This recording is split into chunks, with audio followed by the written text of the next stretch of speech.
कृष्णाय वासुदेवाय हरे परमात्मने प्रणतः क्लेशनाशाय गोविंदाय नमो नमः। हरे कृष्णा। राधे राधे। प्रिय भक्तजनों, आज आप सुनिएगा आश्विन मास के कृष्ण पक्ष में पड़ने वाले पंपा कुंसा एकादशी व्रत की कथा। तो आइए प्रेम से इस कथा की रसपान करते हैं। धर्मराज युधिष्ठिर ने विनम्र भाव से भगवान श्री कृष्ण से प्रश्न किया, हे जनार्दन, हे मधुसूदन, आप सब पापों का नाश करने वाले हैं, सब प्राणियों के हितकारी हैं। कृपया मुझे आश्विन मास के कृष्ण पक्ष की एकादशी का नाम, उसकी महिमा और उसकी कथा विस्तार पूर्वक सुनाइए। यह भी बताइए कि इस व्रत से मनुष्य को किस प्रकार का फल प्राप्त होता है। भगवान श्री कृष्ण ने हंसकर धर्मराज की ओर देखा और बोले, हे धर्मराज, तुमने बड़ा ही पवित्र और सब प्राणियों के हित का प्रश्न किया है। इस विषय को सुनने से मनुष्य के जीवन का कल्याण होता है, पापों का नाश होता है और मोक्ष की प्राप्ति होती है। सुनो, मैं तुम्हें इस व्रत की महिमा और कथा विस्तार से कहता हूँ। श्री कृष्ण बोले, आश्विन मास के कृष्ण पक्ष की एकादशी पंपा एकादशी कहलाती है। यह व्रत पापों को हरने वाला और परम पुण्यदायक है। इस व्रत के प्रभाव से मनुष्य सभी दुखों से मुक्त होकर परम पद को प्राप्त करता है। इसका नाम पंपा इसलिए पड़ा क्योंकि यह पंपा सरोवर से जुड़ा है। यह वही सरोवर है जो कृष्णकंधा क्षेत्र में स्थित है, जहाँ श्री रामचंद्र जी ने अपने वनवास के समय निवास किया था और सुग्रीव से मित्रता की थी। इस सरोवर की महिमा अपार है। यहाँ स्नान, दान और व्रत करने से मनुष्य पाप से मुक्त होता है और उसे अखंड पुण्य प्राप्त होता है। भगवान कृष्ण आगे बोले, हे धर्मराज, पंपा सरोवर के तट पर भगवान रामचंद्र जी ने सीता जी की खोज करते हुए तपस्या की थी। यह सरोवर पुण्यवती स्त्रियों के आंसुओं से बना था, जो अपने पतियों की रक्षा के लिए देवताओं से प्रार्थना कर रही थी। इसी स्थान पर महर्षि मतंग का आश्रम था। उनकी शिष्या सबरी ने वर्षों तक भगवान राम की प्रतीक्षा की और अतः रामचंद्र ने उसकी भक्ति को स्वीकार किया। इस पंपा सरोवर का दर्शन और यहाँ किया गया व्रत मनुष्य के सारे पाप हर लेता है। इसलिए जो लोग इस दिन उपवास करके भगवान विष्णु का स्मरण करते हैं, वे जन्म मृत्यु के बंधन से मुक्त होकर परम धाम को प्राप्त होते हैं। क्रोध बहेलिया की कथा। अब भगवान कृष्ण धर्मराज की एक उपकथा सुनाते हैं। हे धर्मराज, अब तुम क्रोध बहेलिया की कथा सुनो। यह कथा इस व्रत की महिमा को प्रत्यक्ष सिद्ध करती है। प्राचीन समय की बात है, एक नगर में क्रोध नाम का एक बहेलिया रहता था। उसका स्वभाव बड़ा ही उग्र था।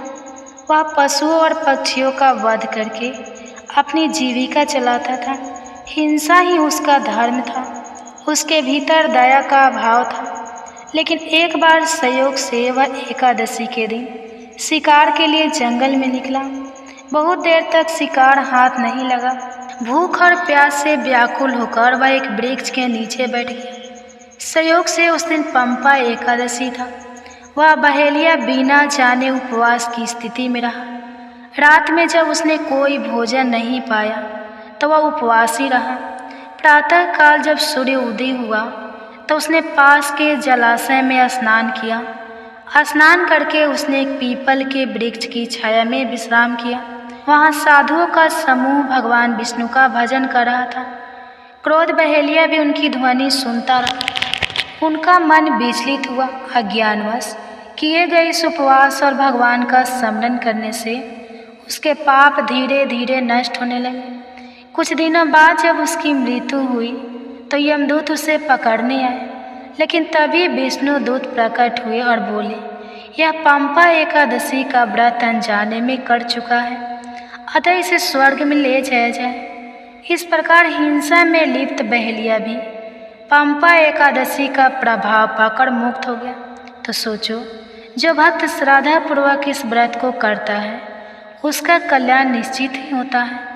यह सुनकर धर्मराज ने कहा, हे माधव, यह अद्भुत कथा है।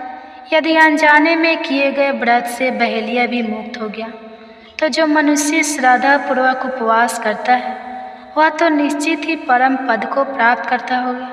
कृपया इस व्रत की विधि और विशेष फल भी बताइए। श्री कृष्ण बोले, हे धर्मराज, इस दिन प्रातः काल स्नान करके संकल्प लेकर भगवान विष्णु की पूजा करनी चाहिए। रात्रि को जागरण करके भजन कीर्तन करना चाहिए। अगले दिन द्वादशी को ब्राह्मण को भोजन कराकर स्वयं भी भोजन करना चाहिए। इस व्रत का पालन करने से 100 जन्मों के पाप नष्ट होते हैं, अकाल मृत्यु से रक्षा होती है, धन सुख और मोक्ष तीनों की प्राप्ति होती है। यह व्रत विशेषकर उन लोगों के लिए श्रेष्ठ है जो सांसारिक दुखों से मुक्त होना चाहता है। कृष्ण बोले, इस दिन भगवान विष्णु के साथ तुलसी जी की पूजा अवश्य करनी चाहिए। तुलसी के बिना भगवान का पूजन अधूरा माना गया है। तुलसी पत्र अर्पण करने से भगवान विष्णु प्रसन्न होकर भक्त को मोक्ष प्रदान करते हैं। इसलिए हे धर्मराज, जो मनुष्य पंपा एकादशी का व्रत करता है वह समस्त पापों से मुक्त होकर भगवान के धाम को प्राप्त होता है। इस व्रत की महिमा का वर्णन करने में स्वयं ब्रह्मा, शिव और नारद भी असमर्थ हैं। भगवान कृष्ण बोले, हे युधिष्ठिर, इस प्रकार यह पंपा एकादशी व्रत है, जिसने भी इसकी कथा सुनी या कही उसने मानो सारे व्रतों का फल पा लिया। यह व्रत मनुष्य को जीवन में शांति, समृद्धि और मोक्ष तीनों देता है। क्रोध बहेलिया की कथा इसका प्रत्यक्ष प्रमाण है। अतः हे धर्मराज, तुम भी इस व्रत का पालन करो और दूसरों को भी इसके पालन हेतु प्रेरित करो। पंपा एकादशी आश्विन मास के कृष्ण पक्ष की एकादशी है। इसका पालन करने से जन्म जन्मांतर के पाप नष्ट होते हैं। क्रोध बहेलिया ने अनजाने में यह व्रत करके मोक्ष प्राप्त किया।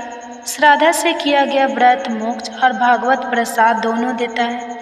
पंपा सरोवर का दर्शन और स्नान इस व्रत का पुण्य अनेक गुना बढ़ा देता है। एक बार एक राज्य में एक राजा रहा करता था।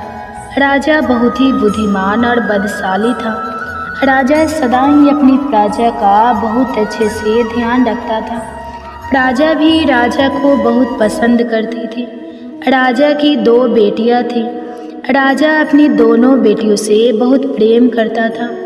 राजा की छोटी बेटी देखने में बहुत सुंदर और आकर्षित थी और राजा की बड़ी बेटी छोटी बेटी के मुकाबले थोड़ी कम सुंदर थी।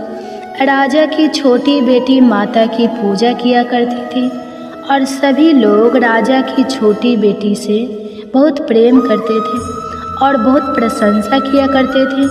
राजा भी अपनी छोटी बेटी को बड़ी बेटी से अधिक प्रेम करता था, जिसके कारण राजा की बड़ी बेटी को अपनी छोटी बहन से बहुत नफरत होने लगी थी। राजा की दोनों बेटियां जब बड़ी हो गई तब एक पड़ोस के राज्य में रहने वाले राजकुमार राजा की बड़ी बेटी के लिए रिश्ता लेकर आया।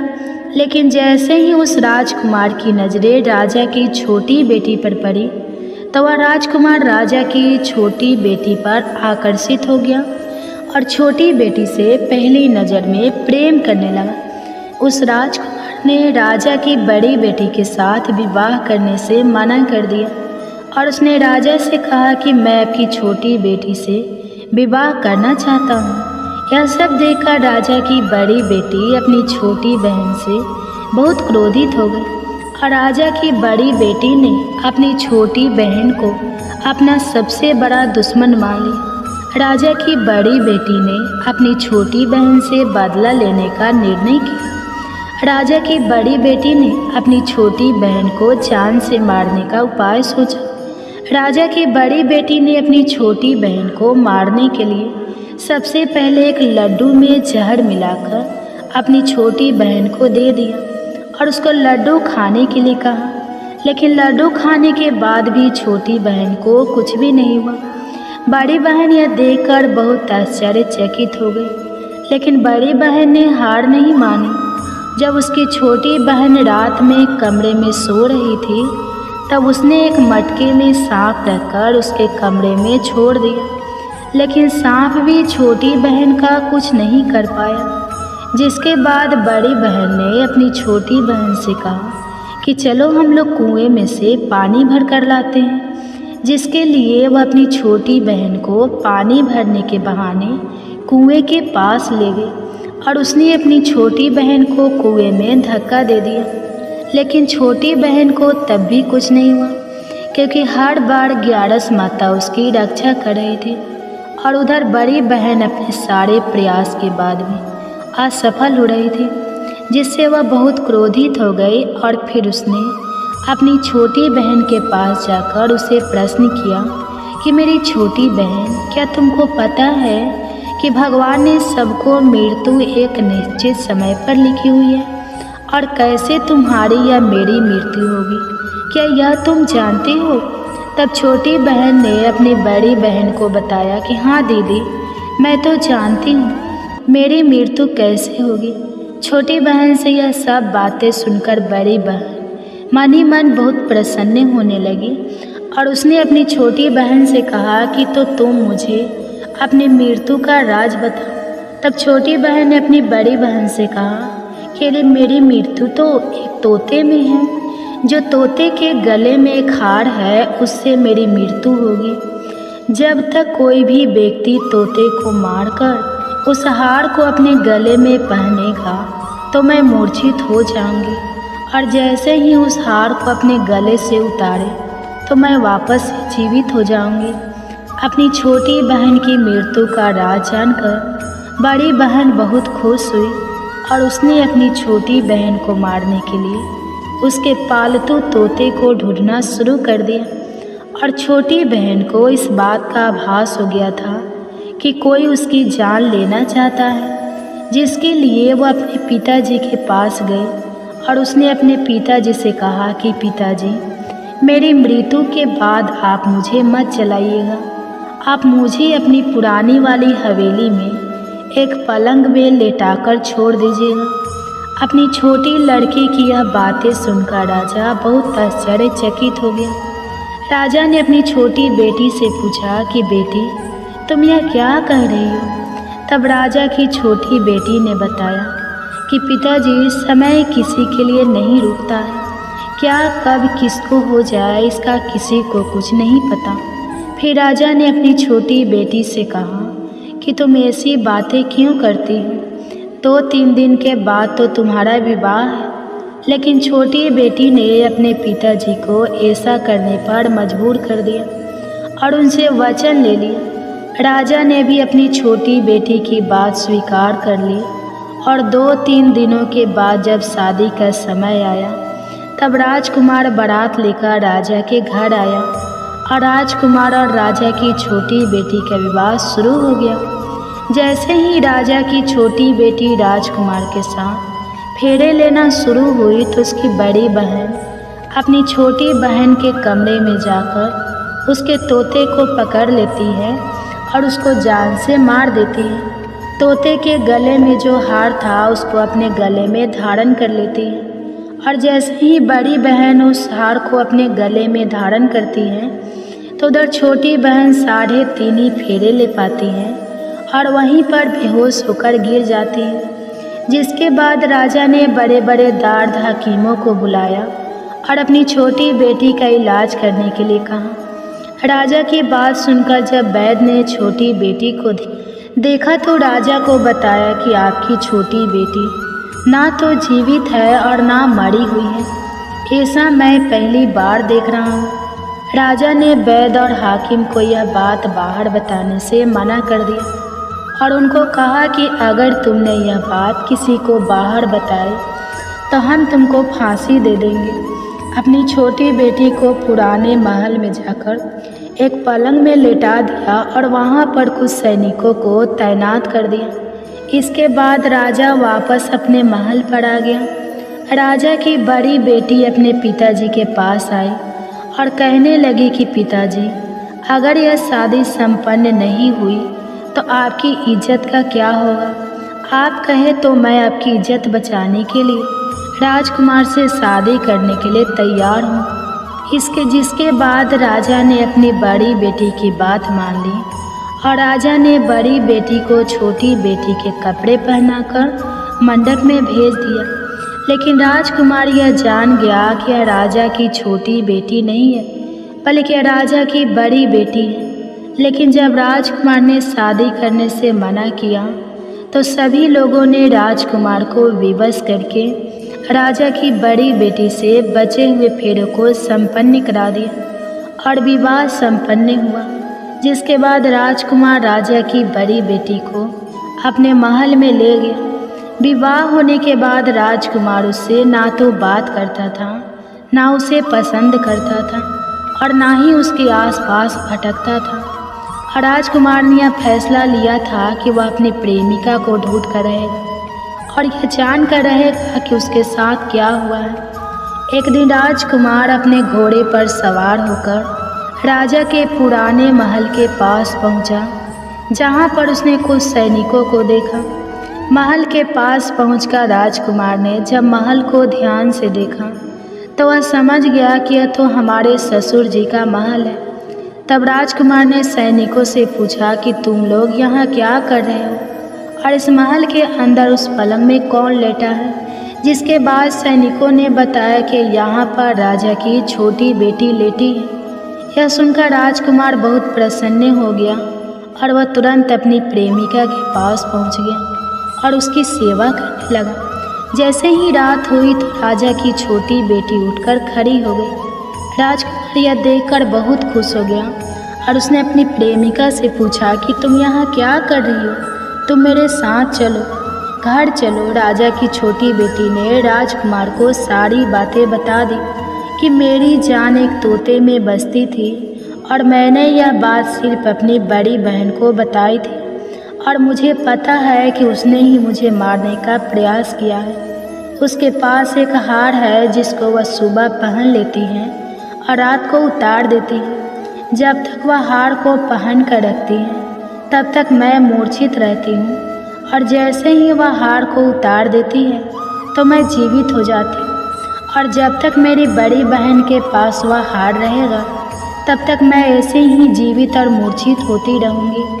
अगर मेरी बड़ी बहन के पास जो हार है वह मेरे हाथ लग जाए तो मैं हमेशा के लिए जीवित हो जाऊँगी। राजकुमार यह सब बातें सुनकर राजा की छोटी बेटी के पास रहने का निर्णय लेता है और उसने अपने बचे हुए सारे फेरे उस पलंग में लेटी हुई राजकुमार की छोटी बेटी के साथ ले लिए और अपना विवाह पूर्ण कर लिया और वहीं पर वह रहने लगा। देखते ही देखते कुछ समय में राजा की छोटी बेटी और राजकुमार की पत्नी गर्भवती हो गई। एक दिन राजकुमार को किसी काम से बाहर जाना पड़ा। तब छोटी बहन के पेट में बहुत तेज से दर्द होने लगा। जिसके बाद उसने माता का आवाहन किया। जिसके बाद वहाँ माता प्रकट हुई और उन्होंने अपने भक्तों के दर्द को दूर किया और एक पुत्र की प्राप्ति करवाई। और वहीं पर अचानक से राजकुमार भी आ गया। राजकुमार ने ग्यारस माता को देखा तो वह आश्चर्यचकित हो गया और उसने तुरंत ग्यारस माता को प्रणाम किया। और ग्यारस माता ने राजकुमार से कहा, जब तुम्हारा पुत्र 5 वर्ष का हो जाए तो तुम आकर अपनी पत्नी का हार इसकी गली में डाल देना। और देखते ही देखते राजकुमार और राजा की छोटी बेटी का पुत्र 5 वर्ष का हो जाता है। तो राजकुमार अपने बेटे से कहता है कि बेटा, मैं कुछ काम से बाहर जा रहा हूँ, तुम अपनी माता का ध्यान रखना। और वहाँ से चला जाता है। राजा को बाहर निकलता देखकर बड़ी बहन के सैनिक देख लेते हैं और बड़ी बहन को जाकर सारी बातें बता देते हैं। जिसके बाद बड़ी बहन अपनी छोटी बहन के पुत्र को वहाँ से उठवा लेती है और उसको मरवा देती है। छोटी बेटी के पुत्र के 2 टुकड़े करवा देती है।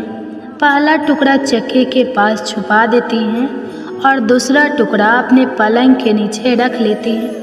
अब ग्यारस माता भिखारी का रूप लेकर आती हैं और एक भिखारी का रूप रखकर बड़ी बहन के पास चली जाती है। जिसके बाद वहाँ पर भिक्षा मांगने लगती है तो बड़ी बहन अपने सैनिकों से कहती है कि जाकर भिक्षा दे दो। लेकिन जैसे ही नौकर ग्यारस माता को भिक्षा देने के लिए आते हैं तो माता उन्हें मना कर देती है और कहती है कि मैं तुम्हारी महारानी से ही भिक्षा लूँगी। जिसके बाद बड़ी बहन स्वयं ही भिक्षा देने के लिए माता के पास आती है। तब माता एक बिल्ली का रूप लेकर उसके कमरे में चली जाती हैं और वहाँ पर छोटी बेटी के पुत्र के 2 टुकड़ों को आपस में जोड़ देती है और उसे जीवित कर देती है। फिर उसे वहाँ से ले जाती है।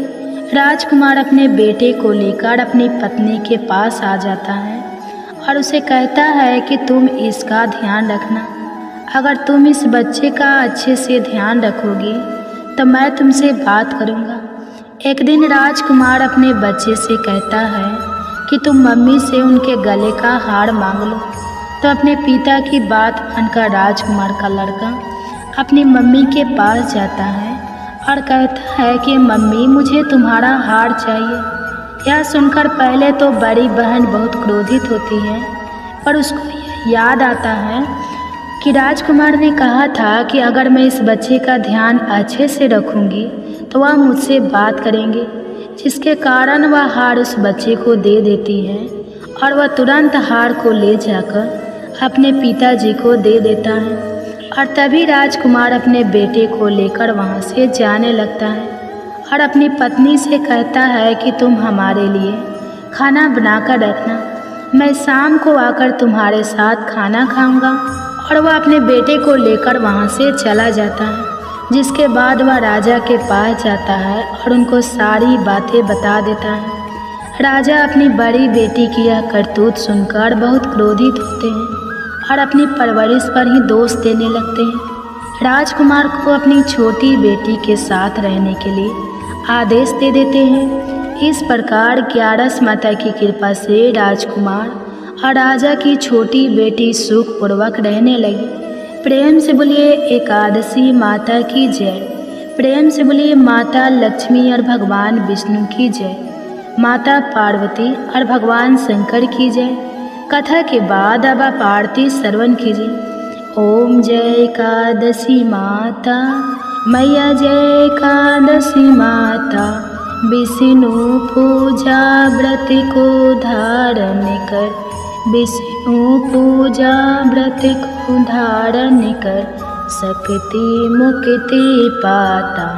ओम जय एकादशी माता, तेरे नाम गिना देवी, भक्ति प्रदान करनी मैया, भक्ति प्रदान करनी, गण गौरव की देनी, गण गौरव की देनी, माता शास्त्र में वर्णी, माता शास्त्र में वर्णी। ओम जय एकादशी माता, मार्गशीर्ष की कृष्ण पक्ष की उत्पन्न विश्वरणी, जनमी मैया उत्पन्न विश्व तारे जनमी, शुक्ल पक्ष में हुई मोक्षदा, शुक्ल पक्ष में हुई मोक्षदा, मुक्ति दाता बन आई। ओम जय एकादशी माता, पौष की कृष्ण पक्ष की सफला नामक है, सफला नामक है, शुक्ल पक्ष में होए पुत्रदा, आनंद अधिक रहे। ओम जय एकादशी माता, नाम सटितिला, माघ मास में कृष्ण पक्ष आवे मैया, कृष्ण पक्ष आवे, शुक्ल पक्ष में जया कहावे, शुक्ल पक्ष जया कहावे, विजय सदा पावे। ओम जय एकादशी माता, विजया फागुन कृष्ण पक्ष में, शुक्ला आमल की मैया, शुक्ला आमल की मैया, पापे मोचनी कृष्ण पक्ष में, चैत्र महाबली की।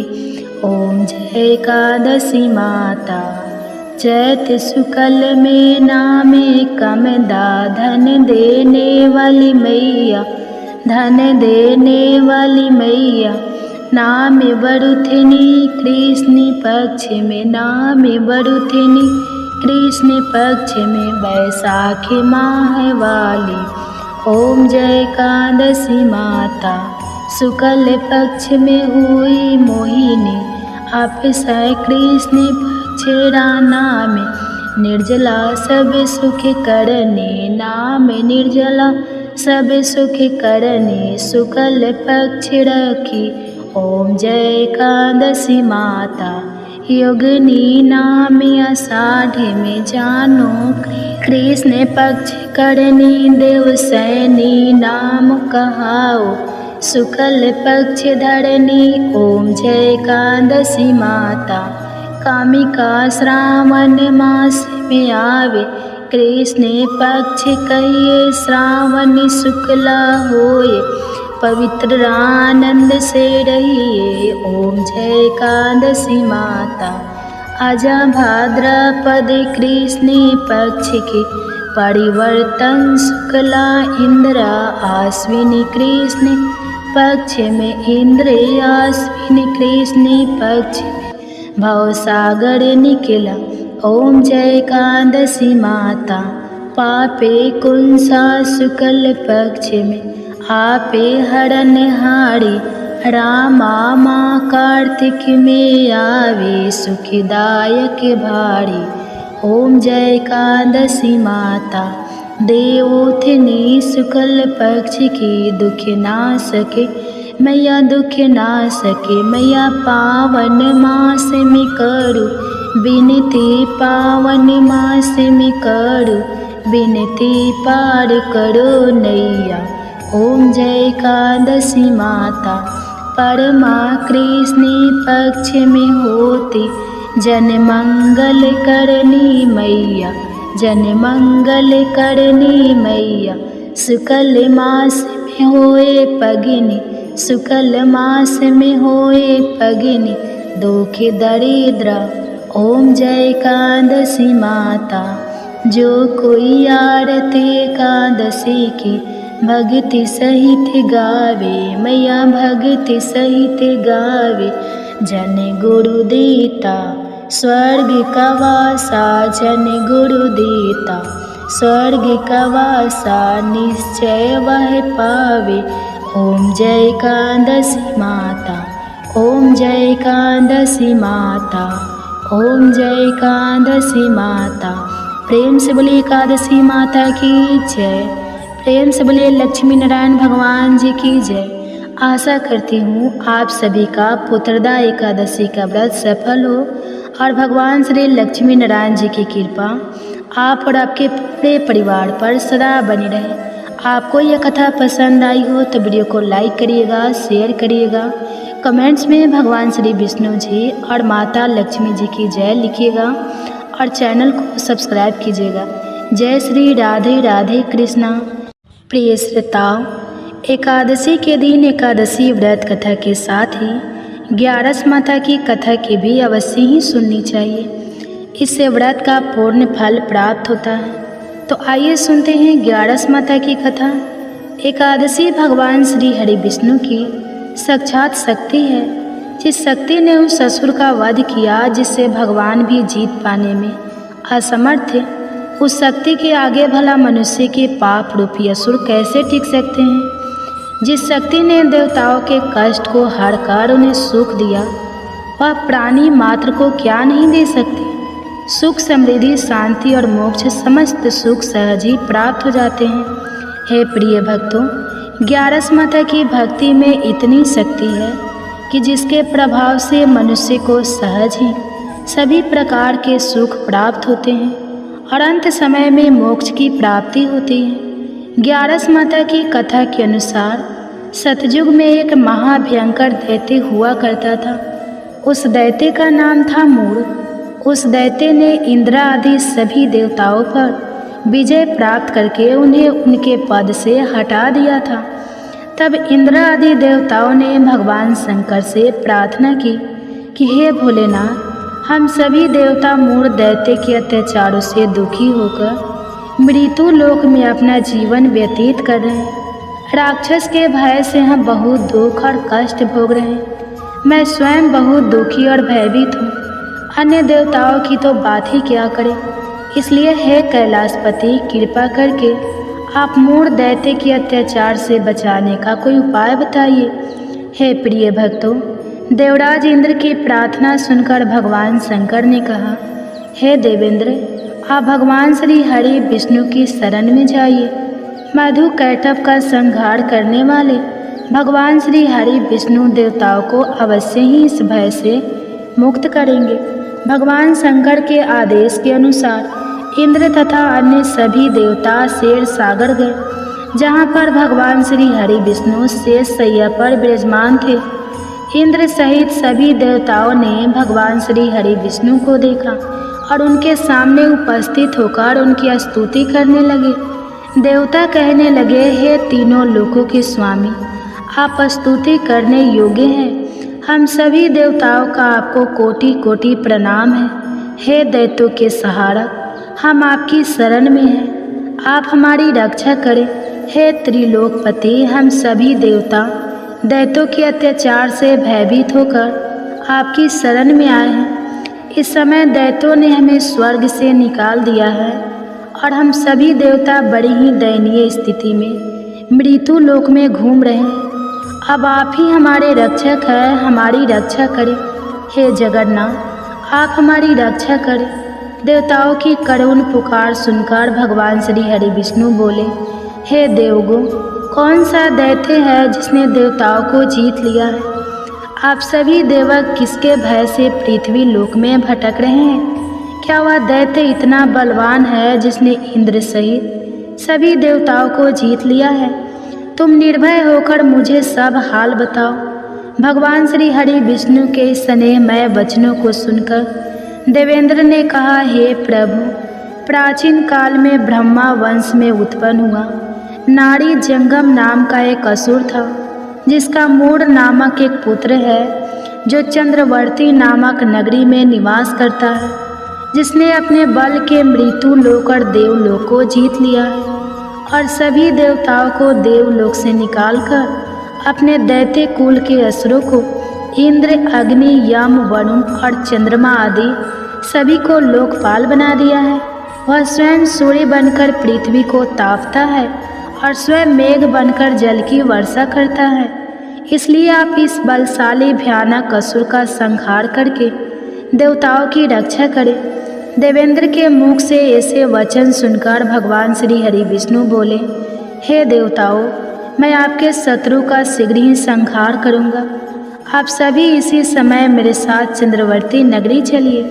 देवताओं की पुकार पर भगवान श्री हरि विष्णु तुरंत ही उनके साथ चल पड़े और उधर दैत्यराज मूड ने अपने तेज से जान लिया था कि भगवान श्री हरि विष्णु युद्ध की इच्छा से उसकी राजधानी में आ रहे हैं। इसलिए अपने राक्षस योद्धाओं के साथ वह भी युद्ध भूमि में आकर गरजने लगा और देखते ही देखते युद्ध प्रारंभ हो गया।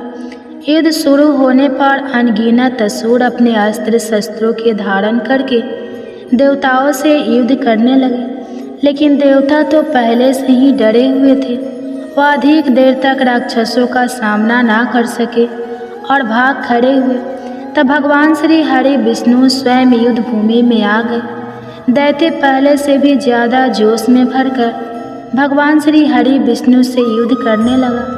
वे अपने अस्त्र शस्त्रों से उन पर भयानक प्रहार करने लगा। दैत्यों के आक्रमण वारों को श्री हरि विष्णु अपने चक्र और गदा के प्रहारों से नष्ट करने लगे। इस युद्ध में अनेक दैत्य सदा के लिए मृत्यु की गोद में समा गए, किंतु दैत्यराज मूढ़ भगवान विष्णु के साथ निश्चल भाव से युद्ध करता रहा। उसका तो जैसे अभी बाल था, बाका नहीं हुआ था। वह बिना डरे युद्ध कर रहा था। भगवान विष्णु मूर्ख को मारने के लिए जिन जिन शास्त्रों का प्रयोग करते, वे सब उसके तेज से नष्ट होकर उस पर पुष्पों के समान गिरने लगते। अनेक अस्त्र शस्त्रों का प्रयोग करने पर भी भगवान श्री हरि विष्णु उससे जीत ना सके। तब वे आपस में मिल युद्ध करने लगे। भगवान श्री हरि विष्णु असुर से देवताओं के लिए सहस्त्र वर्षों तक युद्ध करते रहे, किंतु उस असुर से जीत ना सके। अंत में भगवान विष्णु शांत होकर विश्राम करने की इच्छा से बद्रिका आश्रम स्थित 38 कोस लंबे एक द्वार वाली हेमवती नाम की एक गुफा में प्रवेश कर गए। उस गुफा में भगवान ने शयन किया। भगवान विष्णु के पीछे वह दैत्य भी चला गया। भगवान श्री हरि विष्णु को सोता हुआ देखकर वह दैत्य उन्हें मारने को तैयार हुआ। वह सोच रहा था कि आज तो मैं अपने चीर शत्रु को मारकर हमेशा हमेशा के लिए निशक्त हो जाऊंगा, लेकिन उसकी यह इच्छा पूर्ण ना हो सकी, क्योंकि उसी समय भगवान श्री हरि विष्णु की देह से एक दिव्य वस्त्र धारण किए हुए एक अत्यंत मोहिनी देवी उत्पन्न और राक्षस को ललकार कर उससे युद्ध करने लगी। उस देवी को देखकर राक्षस को घोर आश्चर्य हुआ और वह सोचने लगा कि यह ऐसी दिव्य कन्या कहाँ से उत्पन्न हुई, और फिर वह असुर उस कन्या से लगातार युद्ध करता रहा। कुछ समय बीतने पर उस देवी ने क्रोध में आकर उस दैत्य के अस्त्र शस्त्रों के टुकड़े टुकड़े कर दिए। अब तो उस दैत्य को बड़ा ही क्रोध आया और वह सारी मर्यादाएं भंग करके उस देवी के मल्ल युद्ध करने लगा। उस तेजस्वी कन्या ने उसको धक्का मारकर मूर्छित कर दिया और उसकी मूर्छा टूटने से पूर्व ही उसका सिर काटकर धड़ से अलग कर दिया, और सिर कटते ही वह असुर पृथ्वी पर गिरकर मृत्यु को प्राप्त हुआ और बाकी बचे हुए असुर अपने राजा का ऐसा दुखद अंत देखकर भयभीत होकर पाताल लोक में भाग गए। भगवान श्री हरि विष्णु जब निद्रा से जागे तो उस असुर को मरा हुआ देखकर उन्हें घोर आश्चर्य हुआ और वे सोचने लगे कि इस महाबली को किसने मारा है। तब वह तेजस्वी कन्या श्री हरि से हाथ जोड़कर बोली, हे जगदीश्वर, यह असुर आपको मारने को तत्पर था, तब मैंने आपके शरीर से उत्पन्न होकर इस असुर का वध किया है। देवी की बात सुनकर भगवान श्री हरि विष्णु बोले कि तुमने इस असुर को मारा है, इसलिए हे देवी मैं तुमसे अत्यंत प्रसन्न हूँ। इसे मारकर तुमने तीनों लोकों को देवताओं के कष्ट को हरा है, इसलिए तुम अपनी इच्छा अनुसार वरदान मांग लो, मैं तुम्हारी प्रत्येक इच्छा को पूर्ण करूँगा। भगवान की बात सुनकर वह देवी बोली कि हे प्रभु, मुझे यह वरदान दीजिए कि जो भी मनुष्य या देव मेरा व्रत करे उसके सभी पाप नष्ट हो जाए और अंत में उसे स्वर्ग लोक की प्राप्ति हो। मेरे व्रत का आधा फल रात्रि को मिले और उसका आधा फल एक समय भोजन करने वाले को मिले। जो श्रद्धालु भक्ति पूर्वक मेरे व्रत को करे वह निश्चय ही वैकुंठ लोक को प्राप्त करे। जो मनुष्य मेरे व्रत में दिन तथा रात्रि को एक बार भोजन करे वह धन धान्य से भरपूर रहे। कृपा करके मुझे ऐसा वरदान दीजिए। भगवान श्री हरि विष्णु ने कहा, हे देवी, ऐसा ही होगा। मेरे और तुम्हारे भक्त एक ही होंगे और अंत में संसार में प्रसिद्धि को प्राप्त होकर मेरे लोक को प्राप्त करेंगे। हे कल्याणी, तुम एकादशी को पैदा हुई हो, इसलिए तुम्हारा नाम भी एकादशी हुआ, तथा जो मनुष्य इस दिन व्रत करेंगे उनके समस्त पापों समूल नष्ट हो जाएंगे। तुम मेरे लिए अब तीज, अष्टमी, नवमी और 14 से भी अधिक प्रिय हो। तुम्हारे व्रत का फल सभी तीर्थों के फल से भी महान होगा। यह मेरा अष्टांग का कथन है। इतना कहकर भगवान श्री हरि विष्णु उसी स्थान पर अंतर ध्यान हो गए। तो सभी प्रेम से बोलिए एकादशी माता और विष्णु भगवान की जय। हे प्रिय भक्ते, तो आइए अब सभी मनोकामनाओं को पूर्ण करने वाली तुलसी माता की बड़ी ही पावन कथा को सुनते हैं। एक बार एक गांव में एक बुजुर्ग महिला रहा करती थी। वह प्रतिदिन पूजा पाठ किया करती थी। वह रोज तुलसी माँ की पूजा करती थी और वह बुजुर्ग महिला रोज तुलसी माता से कहती, हे तुलसी माँ, तुम मुझे बहू दे, पीताम्बर की धोती दे, मीठा मीठा घास दे, बैकुंठ में वास दे, चटक की चाल दे, पटक की मौत दे, चंदन का काठ दे, रानी का काज दे, दाल भात का भोजन दे, ग्यारस की मौत दे और कृष्ण जी का कंधा दे। वह बुजुर्ग महिला हर महीने महीने में तुलसी माता की रोज पूजा करती थी और उनके बिरले को रोज सींचती थी। तुलसी माता बुजुर्ग महिला की बात सुनकर धीरे धीरे सूखने लगी। तभी भगवान श्री कृष्ण जी ने देखा कि तुलसी माता सूख रही है और तभी एक दिन भगवान श्री कृष्ण तुलसी माता जी के पास प्रकट हुए और भगवान श्री कृष्ण जी ने तुलसी माता से पूछा, तुम क्यों सूख रही हो? सभी महिलाएं तुम्हारी पूजा करती हैं और तुमको रोज सींचती हैं, लेकिन फिर भी तुम सूखती जा रही हो, इसका कारण क्या है? जिसके बाद तुलसी माता ने भगवान श्री कृष्ण जी से कहा कि हे प्रभु, एक बुजुर्ग महिला मेरे पास रोज आती है और रोज एक ही बात बोलती है कि हे तुलसी माता, सबकी दाता मैं तेरा बिरला सींचती हूँ, तो मुझे बहू दे, पीताम्बर की धोती दे, मीठा मीठा घास दे, बैकुंठ में वास दे, चटक की चाल दे, पटक की मौत दे, चंदन का काठ दे, रानी सर राज दे, दाल भात का भोजन दे, 11 की मौत दे और कृष्ण जी का कंधा दे। मैं उस बुजुर्ग महिला की सारी मनोकामनाएं पूरी कर सकती हूँ, लेकिन उसकी एक मनोकामना पूरी नहीं कर सकती। मैं कृष्ण जी का कंधा कहाँ से दूंगी? भगवान श्री कृष्ण जी तुलसी माता की यह बात सुनकर जोर जोर से हंसने लगे और फिर भगवान श्री कृष्ण जी ने तुलसी माता जी से कहा कि तुम चिंता मत करो, जब वह बुजुर्ग महिला की मृत्यु होगी तब मौके पर मैं और आप ही कंधा दे देंगे। आप सुबह जब वह पूजा करने आए तब कह देना कि सब कुछ तुम्हें मिल जाएगा। कुछ दिनों बाद वह वृद्ध महिला ठोकर खाकर रास्ते में गिर कर मर गई। पूरे गांव के सभी लोग आए और उस महिला को सभी लोग धर्मात्मा मानते थे। उसको तुलसी जी की डकुरी कहते थे। उसके परिवार में कोई भी नहीं था, इसलिए गांव वालों ने ही उसके अंतिम संस्कार करने की योजना बनाई और उसे नहलाकर जब बैकुंठी पर बैठाने के लिए उसे उठाने लगे तो उसका मृत शरीर इतना भारी हो गया था कि उसे कोई उठा नहीं पाया। यह सब देखकर वहाँ के सभी लोग तरह तरह की बातें करने लगे और कहने लगे कि यह इतना पूजा पाठ करती थी, हर समय माला फेरती थी, इसलिए यह इतनी भारी हो गई है। वही पूरे गांव में चर्चा होने लगी कि डोकरी माई कोई भक्ति नहीं करती थी या छल कपट करती थी। हम जिसे धर्मात्मा समझते थे वह पापी है जो कि किसी से भी नहीं उठ पा रही है। यह इसके कर्मों की सजा है। इधर भगवान ने सोचा कि मेरे भक्तों की निंदा हो रही है, इसलिए भगवान ने बूढ़े ब्राह्मण का वेश धारण करके वहाँ पर आए और वहाँ पर जितने भी लोग इकट्ठे हुए थे उनसे पूछने लगे कि यहाँ पर इतनी भीड़ क्यों लगी है, जिससे लोग कहने लगे कि यह डोकरी माई मर गई है और पाप इतना था कि इससे यह उठ ही नहीं पा रही है। सब उठाकर थक गए। तब ब्राह्मण जी ने कहा कि मुझे एक बार डोकरी के कानों में कहने दो, फिर वह देखो कैसे उठती है। तो सभी लोगों ने कहा कि आप भी प्रयास करके देख लीजिए।